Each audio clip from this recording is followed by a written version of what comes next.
Sziasztok! Üdvözlök mindenkit ebben a videóban, amiben is azt szeretném nektek megmutatni, hogy mi van akkor, hogyha vannak nyersképeitek, de mondjuk nem rendelkeztek kalibrációs fájlokkal, ezáltal nincsen sem flat, sem dark, sem bias frame-etek.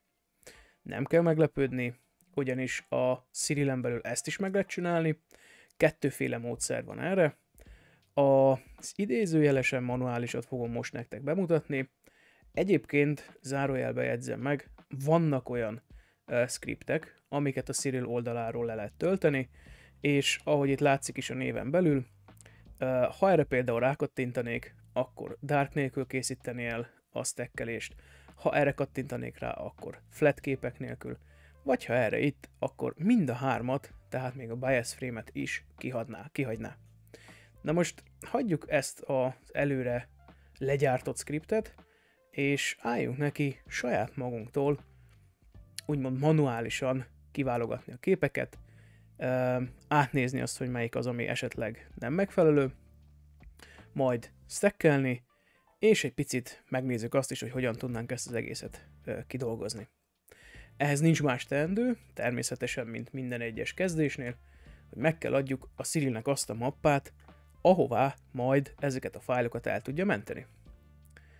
Úgyhogy bal felső sarok, kék alapon fehér házikó ikon, kattintsunk rá, és ugye itt ki kell válasszuk azt, hogy gyakorlatilag hol vannak nekünk a képeink, illetve hova szeretnénk, hogy mentse majd ezeket a képeket. Nekem ez a B meghajtón van, azon belül is, ahogy már az előző videóban láthattátok, van egy bemutató mappám, és én ide készítettem egy olyan mappát, aminek az a neve, hogy M42 Orion, ugyanis ma az Oriont szeretném nektek feldolgozni, illetve ebben a videóban bemutatni. Kattintsunk ebbe is bele, és gyakorlatilag ez lesz nekünk az almappánk, de ugye az előző videóban azt mutattuk meg, illetve azért kellett így a Cyrilnek megmutatni, mert ebből a mappából töltötte be a scriptnek köszönhetően a nyersképeinket. Viszont mivel itt mi magunk fogjuk manuálisan hozzáadni, ezért a nyersképeink nem muszáj ebbe a mappába legyenek, hanem bárhol máshol a számítógépen. Épp ezért, ahogy látjátok, meg is nyitottam a mappát, de ezen belül nincsen semmi más, tehát a light frame-jeim nem ebben a mappában vannak. Rámegyek itt a jobb alsórakba, hogy megnyitás, és látjátok is itt középen, ugye itt a Cyril verzió száma alatt, hogy kiválasztottam ezt a mappát, innentől kezdve ide fogja a Cyril elmenteni mind a folyamatokat, mind pedig azokat a gyakorlatilag nyers fájlokat, amiket aztán majd a későbbiekben kidolgozunk. Ahogy mondtam, ma a scriptekre nem lesz szükség, sokkal inkább, amit itt láttok jobb oldalt, Conversion, Sequence, Calibration, Registration és a többi füleket fogjuk ma használni. Kezdjük is ezzel a Conversion füllel. Itt, hogyha megnézitek, akkor itt írja, hogy milyen file típusokat támogat maga a Cyril. Természetesen itt felsejlik az, hogy TIFF, illetve JPEG, és még a PNG is, de én azt javaslom nektek, hogy semmiképpen se dolgozzatok TIFF, illetve JPEG fájlokkal. Ha nagyon muszáj és nincs más, akkor a TIFF még elfogadott, de a JPEG-et feltétlenül felejtsétek el, tehát ezt ne adjátok hozzá, mert ugyan képes lesz feldolgozni, és képes lesz stackelni is ezeket a képeket, de az a helyzet, hogy nem lesz az igazi, és nem fogtok annyira sok mindent majd állítani, vagy tudni állítani majd a végén, úgyhogy ezt felejtsétek el. Természetesen, aki tükörreflexes géppel, vagy tükör nélküli géppel dolgozik, azoknak is működik fog ez az itt bemutatott folyamat, csak ott fontos, hogy csak és kizárólag RAW-ban mentsétek el a képeket, és azokat importáljátok majd ide be. Aki meg dedikált asztrokamerával dolgozik, annak természetesen automatikusan, ugye a Cyril elsősorban erre van beállítva, és ezáltal itt automatikusan a fit kiterjesztésű képekre fog ráállni. Zárójelben megjegyezném, hogy az itt bemutatott folyamat akár a C-Star S50-hez is használható, ugyanis maga a C-Star nem készít kalibrációs képeket, ezáltal effektíve pontosan ugyanaz lesz itt is, illetve annál is a folyamat, mint amit itt bemutatok. Ahogy mondtam, hozzá kell adjuk a képeket, és ezt itt tudjuk megcsinálni, ez a hozzáadásikon, ez az elvételikon, vagy ha netán kompletten rossz képeket, illetve nem azokat a képeket töltöttük be, amiket szeretnénk, akkor az egészet egy kattintással ki is lehet törölni. Menjünk itt rá a plusz ikonra, és ugye automatikusan bedob abba a mappába, amit az elején megadtunk neki, de ahogy mondtam, itt nincsen semmi, tehát ki kell válasszuk azt a mappát, én még visszamegyek, amin belül vannak a nyers képeim.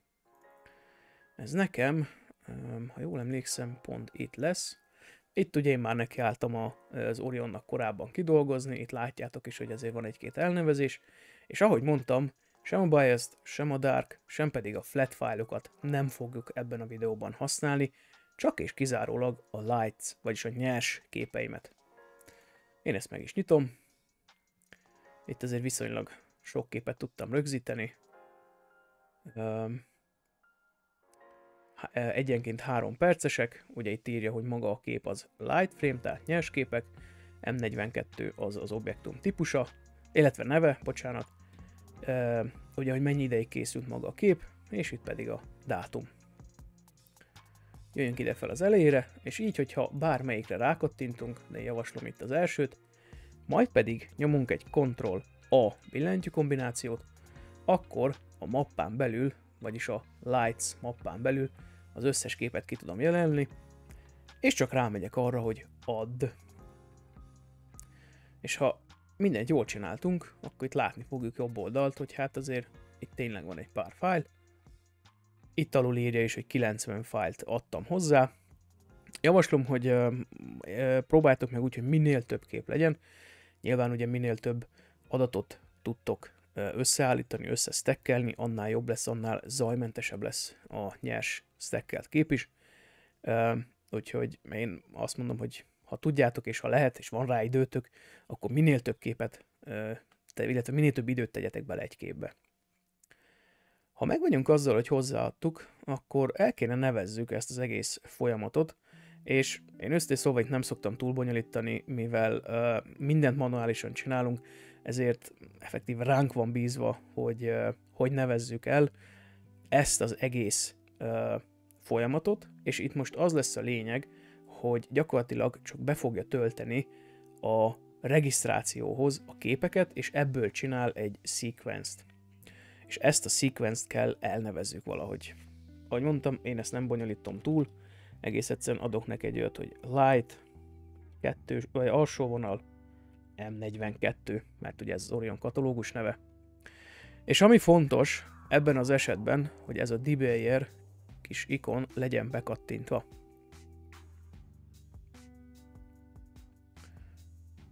És kattintsunk rá arra, hogy convert. Ez természetesen függően attól, hogy hány darab nyers képet adtatok hozzá, eltarthat viszonylag sok ideig is, vagy ha netán csak pár képetek van, akkor rövid ideig is. A lényeg az, hogy akkor csináltátok jól, hogyha itt nem láttok ilyen piros színnel jelölt szöveget. A C-sztárosoknál előfordulhat az, hogy jó pár piros mondat majd itt meg fog jelenni, de azzal ne foglalkozzatok, ugyanis most nem akarok hülyeséget mondani, de talán a C-sztárnak a színkezelés, illetve a színrögzítési módszere egy pixelre az RGBG, míg a Cyrilnek az alapvető színprofilja, ezt megpróbálom, igen, ez pedig RGGB, igen, ezzel kevertem az előbb. Tehát amit ott majd látni fogtok, az annyit jelent csak, hogy a C-sztárnak a színprofilját a Cyril automatikusan átkonvertálja a saját színprofiljává, ezáltal könnyebb lesz majd a stackelés, a regisztrálás és a kidolgozás is. Ahogy láthatjátok, végzett is az összeválogatással a Cyril, ez majdnem 3 percbe került, és itt már azért felsejlik némi információ, bár azért a képnek nagyon nagy része, illetve döntő része teljesen sötét. Itt még egyből nem váltok át auto stretch módra, mert ugye itt akkor ez nagyjából megmutatná azt, hogy mire számíthatunk majd a kidolgozás során, hanem menjünk itt föl ezekre a fülekre. A sequence-el jelen esetben nincs több dolgunk, ugyanis átneveztük ugye itt a conversion fül alatt magát ezt a sequence-t erre a névre, itt mutatja is, hogy ugye ezzel dolgozunk. Úgyhogy menjünk is tovább a kalibrációs fülre, és ahogy mondtam a videó elején, ezzel nagyon nem lesz dolgunk, sőt szinte semmi, mert nem használunk sem flat, sem dark, sem pedig bias képeket, ezáltal nem lesz, amit kalibráljunk. Viszont a következő fül, a regisztrációs fül már sokkal-sokkal érdekesebb nekünk, ugyanis nektek, ha ezt először csináljátok, akkor erre fogja kidobni az 1-2-3 Stars Registration opcióra. Na most én nem ezt fogom nektek ebben a videóban bemutatni, ugyanis törekszek arra, hogy a lehető legegyszerűbben és leggyorsabban tudjuk összesztekkelni, illetve regisztrálni, összesztekkelni, és egy kicsit kidolgozni a képeket is. Ezért arra kérek mindenkit, hogy ha követitek azt ezáltal a videó által, amit én csinálok, válasszátok ki a Global Star Alignment-et. Ez ugyanúgy mélyjég objektumokra van. Egyébként, hogyha ide viszitek az egért, és ott hagyjátok egy kicsit, akkor természetesen kaptok némi leírást, az összeillesztést, illetve a regisztrációt, illetően, hogy melyik, miképp és hogyan végzi a feladatát, de én, ahogy mondtam, próbálom nektek a legegyszerűbben és leggyorsabban bemutatni, úgyhogy hagyjunk is itt mindent ugyanúgy, ahogy be van állítva, egyedül, még egyszer mondom, erre tegyük át magát a regisztrációt. És kattintsunk arra rá, hogy Go Register. Itt, hogy láthatjátok ezeket a csillagokat, ugye, illetve bízok benne, hogy látjátok azt, hogy némelyik ki van jelölve ilyen piros körrel, illetve van amelyik ilyen rózsaszín, vagy ilyen magentás színű. Na most maguk a piros körök azt jelölik, azokat a csillagokat jelölik, amikhez próbálja a Cyril, ugye ezt a 90 darab fájlt, amit az elején hozzáadtunk, egymásra forgatni. Na most ezt úgy képzeljétek el, mint hogyha van egy pakli kártyátok, és azt így úgy hanyagul összeszórjátok az asztalon, és próbáljátok a két kezetekkel úgy összeforgatni őket, hogy nem emelítek fel az asztalról, és próbáljátok úgy összegyűjteni azt a kártya mennyiséget, hogy ugye mindegyik ugyanazt a formát vegye fel. Na most itt van egy-két csillag kijelölve, vagy az előbb mondtam rózsaszínnel, vagy hát ilyen magentás színnel, és ez arra van, hogy ezek azok a fő csillagpontok, amiket illesztési prioritásnak vesz. Tehát ami így van kijelölve, elnézést, azokat veszi elsősorban alapul, és aztán a többit. Tehát először ezek alapján próbál illesztési felületet találni, majd pedig a többi piros szerint.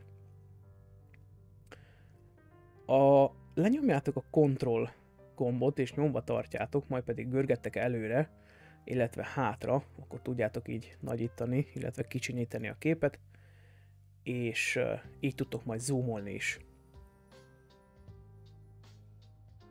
Ahogy láthatjátok, végzett is a Cyril azzal, hogy egymásra illessze a képeket, és mielőtt tovább mennénk, szeretnék nektek egy-két dolgot itt elmagyarázni.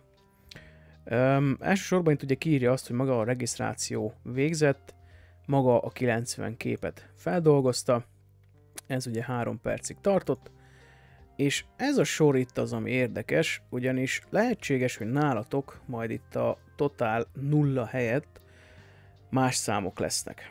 Na most minél több képet adsz hozzá, és mondjuk nem 90 darab van, hanem mondjuk 200 vagy 250, vagy hogyha C-Starral dolgozol és rengeteg időt rászánta, akkor akár több mint 1000 kép, akkor nyilván lesz egy-két olyan, illetve abban az esetben több olyan kép is, ami nem fog megfelelni annak az összeillesztési, illetve ráillesztési folyamatnak, amit ugye az előbb láthattunk. Ugyanis, ahogy mondtam az előbb, ugye ki voltak a csillagok jelölve, a legtöbbje pirossal, és némelyik volt rózsaszín körrel ellátva. Na most azok a körök a fő prioritások, vagyis ezt a 90 képet azok alapján próbálja minél jobban és minél pontosabban összeilleszteni. Na már most, ha netán a Cyril azt érzékeli, hogy egy-két képen ezek a fő csillagok nem megfelelő helyen vannak, vagy mondjuk nem látszanak annyira intenzíven, mint mondjuk a többin, akkor egész egyszerűen azokat a képeket ki fogja dobni, és azoknak a felsorolását fogjátok majd itt látni. Ez nem probléma, ez nem hiba, egész egyszerűen ezt el kell fogadni. Ennyire azért nem enged a Cyril belenyúlni manuálisan, de ha szerencsétek van, akkor nagyon-nagyon keveset, avagy semennyit nem fog eldobni, és innentől akár tovább is tudjuk csinálni a folyamatot és a kidolgozást. Menjünk át itt a plotfülre, és itt egy elég meglepő grafikon fogad minket, de el fogom magyarázni, hogy itt mi micsoda. Itt alul láthatjátok azt a mennyiséget, ahány képet ugye betöltöttünk, itt nagyon-nagyon picivel írja, hogy frames, illetve, ahogy mondtam, illetve most mondom, a DSS-nél, a Deep Sky Stackernél, aki használja ezt a programot, ismerősek lehetnek, hogy pontozza a képeket, és nyilván amelyik a legmagasabb pontot ér el, az a legjobb adatot tartalmazó kép, és amelyik pedig a legalacsonyabbat, hát az a viszonylag legrosszabb. Viszont természetesen itt még minden teljesen fekete, vagy hát nagyrészt sötét, úgyhogy most változtassuk meg a megjelenítési módot, tegyük át Auto Stretchre, és nem kell meglepődni, hogy ennyire zöld minden, ugyanis ez azt jelenti, hogy ugye színes kamerával dolgoztunk, másrészt, mivel nincsenek kalibrációs képek, ezáltal nem tudta eltüntetni ezeket az illesztési hibákat. Itt ezt megpróbálom mutatni, tehát ugye itt látszik az, hogy nem tökéletes az illesztés, ezt természetesen majd tudjuk korrigálni kroppolással. Viszont mielőtt odáig elfutnánk, még ugye a stackelés hátra van, és ahogy mondtam korábban is, nekünk kell kiválasztani azokat a képeket, amik esetünkben nem annyira jók, és amiken mondjuk keresztül megy egy szatellit, vagy egy repülő, vagy bármi egyéb. Úgyhogy jöjjünk le ide a jobb alsó sarokba, és itt a legutolsó ikont, amin ilyen képek vannak egymásra helyezve, az a neve, hogy Show Hide, arra kattintsunk rá, és meg fog jelenni egy ilyen lista, aminek nem meglepő módon az a neve, hogy Frame List, és itt látjuk azokat a képeket, ugye gyakorlatilag az elejétől végéig azt a 90 darabot, amit ugye egymásra állított, egymásra illesztett, és itt gyakorlatilag, ha rákattintok, és jövök lefele, ugye azokat a képkockákat mutatja, vagy azokat a képeket mutatja, amiket tartalmaz ez a lista. Na most itt, ha megnézitek, mindegyiknél ki van pipálva ez a kis doboz, és ez azt jelenti, mind a 90 kép hozzá van adva. Na most, ha én erre rákattintok, és elkezdek a billentyűzet felfele, illetve lefele mutató gombjával jönni lefele, akkor azért látni fogjuk, hogy vannak bizony olyan képek, amik nem annyira jók. És ezt egy picit ide lejjebb hozom, ugyanis ahogy mozgatom le vagy fel, itt láthatjátok, hogy ez az X, ez változtatja a helyét, és ez azért van, mert mutatja azt, hogy éppenséggel ez egy jó kép, de a következő már valamivel rosszabb, illetve nem annyira jó adatokat tartalmaz, mint ez. És ezt egész addig kell itt végig menjünk rajta, amíg netán olyat nem találunk, ahol mondjuk egy szatellit keresztül húz, vagy, hát láthatjátok itt azért ez elég masszív adatvesztést jelent. De én ezekkel a fájlokkal, mondjuk ez nem a legjobb, de mindegy, most benne hagyom. ezt nem, mert itt valószínű, hogy végigment egy felhő, és ha ki akarok venni valamit, akkor egész egyszerűen csak nyomok egy space-t, és láthatjátok, hogy egy jó nagy bazi nagy X-et húz ide be a képre, ezáltal jelezve a Cyril nekünk, hogy ez nem lesz benne a stackelés során. Jöjjünk tovább. Itt volt egy szatellit, meg itt is. Jöhetünk tovább. Hopp, hopp, hopp. Itt, hát ez elég érdekes, mert itt ez a csillag és ez a csillag szerepel, de itt meg nem.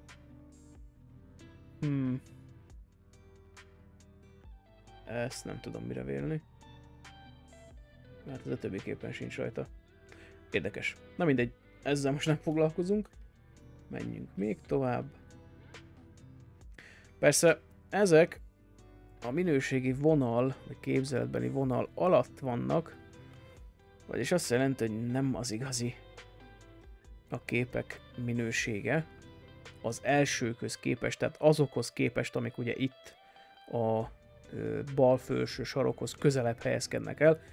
De természetesen nem akarom ezt a sokat kidobni, mert ez több mint 50%-a lenne a képeknek, és azért annyira nem szeretnék drasztikusan belemenni. De ha ti ennyire komolyan veszitek, és szeretnétek ténylegesen csak és kizárólag azokat a képeket benne hagyni, amiket a vonal fölött jelez nektek a Cyril, akkor tegyétek meg nyugodtan.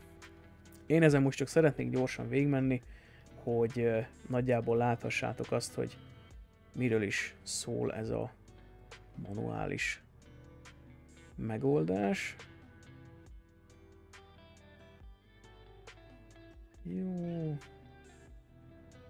Nem látok sehol. Hopp, hopp. De nem. Azt hittem láttam egy szatellitet, de nem. Még tovább, még tovább. Júj. Na nem, ezeket már nem tesszük bele.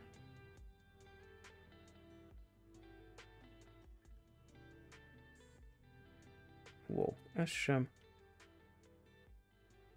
Ez sem.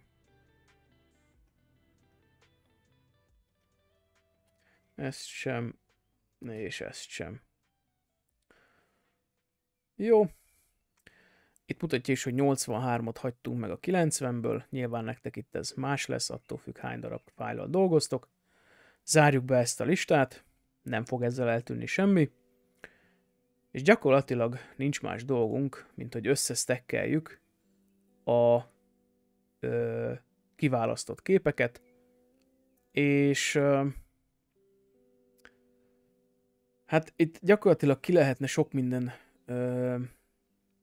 mindenfélét választani, de én maradok annál, amit a program nekem automatikusan feldob, és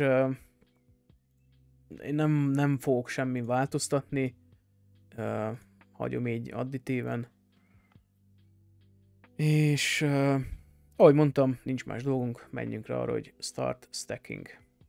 Ez nyilván attól függően, hogy hány darab képünk van, illetve mekkora felbontással dolgozunk, ez eltarthat viszonylag sokáig, de ez normál esetben nem kéne sokáig tartson. És ahogy láthatjátok, mivel auto stretch módban vagyunk, így még jobban kiégeti a retinánkat a stackelt kép.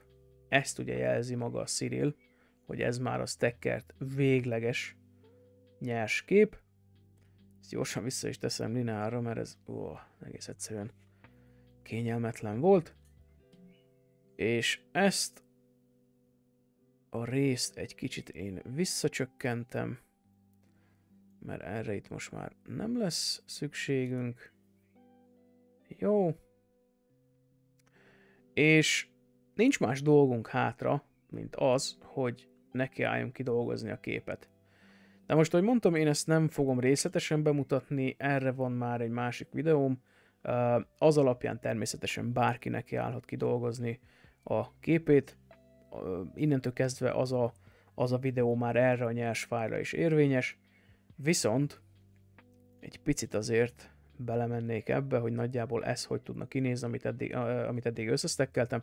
Úgyhogy menjünk rá arra még egy darabig, hogy nem is az assign, hanem hát próbáljuk meg auto stretch-el. Itt most gyorsan valamennyire megpróbálom lekicsinyíteni ezt a képet, mert ez tényleg iszonyatosan erős. Hát én azt mondom így, oké, jobb klik, crop, szuper, autostretchen még mindig rajta maradunk. Kalibráljuk a képet, ezt most csak így gyorsan. Itt ugye beírom azt az objektum nevet, ami nekem a képen szerepel, ez M42, ezért is mentettem így el ilyen néven a mappát, ugye. Beleírtam magát az objektumnak a nevét, ezáltal nem kell gondolkozzak azon, hogy mi a katalógus neve. Megkeressük, rámegyünk arra, hogy oké. És miután végigment a folyamat, egy gyakorlatilag színhelyes képet fogunk kapni. Ezt egész egyszerűen zárjuk be. És nincs más teendőnk, mint mutatok nektek egy olyan módszert, ami gyakorlatilag egy kattintással lineár módban ezt a megjelenítést fogja alkalmazni. Mert ugye jelen pillanatban még mindig lineárban vagyunk, de ha visszateszem ezt a megjelenítési módot, akkor mindig csak egy fekete négyzetünk van, tehát ezt még nem mentsük le, mert csak ennyit fogunk látni, akár JPEG, akár meg bármilyen más kiterjesztési formátumban.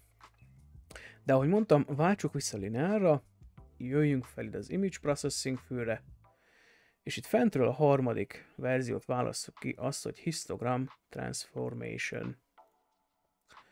És meg fog jelenni ez a kép. Ez az ablak. Ugye, mivel itt már látunk némi adatot a képen, ezért van már ennyire kinyújtva, de ugye itt a vonal felső részén van egy minimális adat, és az gyakorlatilag ezt jelöl itt.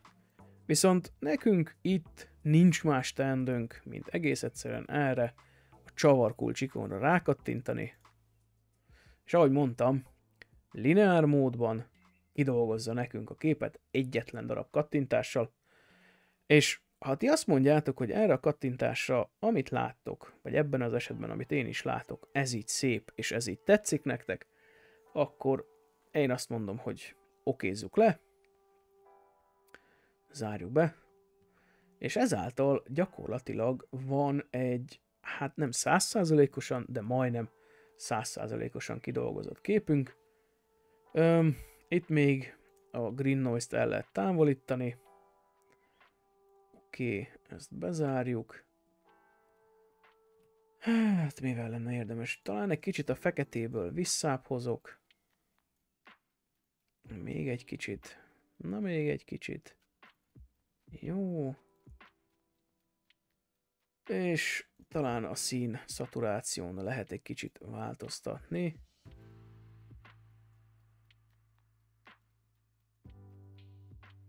Na. Jó. Én szeretem a kékeket benne látni. De itt ennél, mivel jobban nem megyek bele, ezért ez nem fog előjönni. Maradunk a globál... Ojojoj, ez így nem jó. Ez talán így nem annyira színhelyes. Hát, hagyjuk így. Fogadjuk el, és effektíve én úgy gondolom, hogy ez a megjelenítés számomra megfelelő. Mindenki döntse el magának azt, hogy amit a képen lát, tetszik-e. Ha nem, akkor, ahogy mondtam az előző videóban, megláthatjátok, megnézhetitek azt, hogy én hogyan dolgozom ki itt Cyrillen belül a képet. De ha ti nem itt szeretnétek kidolgozni, akkor mentsétek le TIFF-ként, és akár Photoshopon belül, vagy Lightroomon belül ki lehet még jobban és még színhelyesebbé tenni. Én, ahogy mondtam nektek, az elején csak annyit szerettem volna nektek bemutatni, hogy lehet minél egyszerűbben kalibrációs képek nélkül eljutni ide. Úgyhogy én köszönöm szépen a figyelmet, főleg azt köszönöm, hogyha eddig velem tartottál és végignézted a videót. Amennyiben kérdésed merülne fel, természetesen írd meg ezt a komment szekcióban, igyekszek rá minél előbb válaszolni, és a további videóig Tiszta eget kívánok, és sok sikert a kidolgozás folyamán. Sziasztok!